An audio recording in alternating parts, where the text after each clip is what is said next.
I loved going to the Sanger since I was a little kid, and I think I got my taste of Broadway from seeing shows at the Sanger, and I wanted to be an actor from getting to see these wonderful tourists that came through New Orleans. So when I moved to New York to be an actor, my good friend Leslie Castay and I had a bet to see who would get on Broadway first, and I won. But she was second, very close. 2 weeks later, she opened the show, so I sent her flowers saying, "Welcome to Broadway. What took you so long?" But then we had another bet: who was going to play the Sanger first? And I got that one too. I got to play Monkstrap and Cats, the national tour Cats at the Sanger. It was great because I was on that same stage that I saw so many wonderful productions that helped mold my life, and it helped me decide that I wanted to be an actor. You know, at intermission, Jackie Clarkson and her granddaughter presented me with a key to the city in front of all the other cats. And I always wanted to get a key to the city. I was just hoping that I would be wearing a coat and tie instead of a tail and whiskers. Over the years, I saw so many great shows at the Sanger, but we had season tickets, you know, series tickets. It was on the front row. I think I got to see Evita on the front row, and Elizabeth Taylor not Private Lives. It was Little Foxes, and yes, her eyes were violet. But my favorite memory of that series, that season, was Barnum.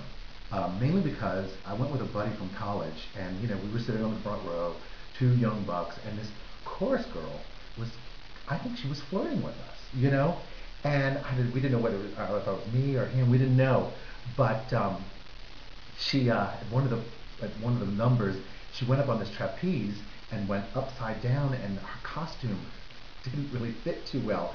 So we got kind of more of the show than we expected, something you might see on Bourbon Street. And at the curtain call, you know, we winked back, and she was so embarrassed. But that was a fun memory. I can't remember how old I was. I know I was little. It was when they were showing movies there, and I remember seeing the movie of Maine with Lucy Ball, and it was incredible. I remember walking into that theater with my grandmother and just looking at the sky with the stars and that you know, that outdoor feel of that palazzo. It's magic, you know, and it sold me, I think, from the beginning. Another time I remember going to as an adult, when plays started coming back, when you know, the Broadway tours would come.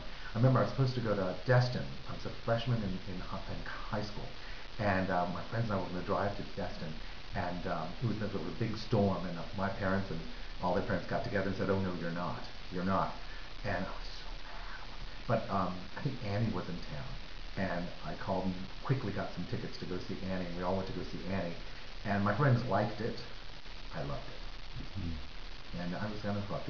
It's so great that it's coming back, because everyone has so many great memories that go far back to their childhood. You talked about the outdoor feeling. Hmm. Is there something special like that Well, for an actor? well, yeah. There's, you know, having sat in the audience, going seeing those wonderful shows there, and then being on stage, seeing that auditorium, that grand palazzo with the lights and the stars and the faux outdoor look. It's quite magical. There's very few. I toured for a while in an actual tour, and we played all these different theaters throughout the country. And it's special because there's only a few of those that style left. I think the Fox in Atlanta and the Sanger, and there might be one more, but we have so much special architecture here in New Orleans, and the Sanger Theater is definitely a gem.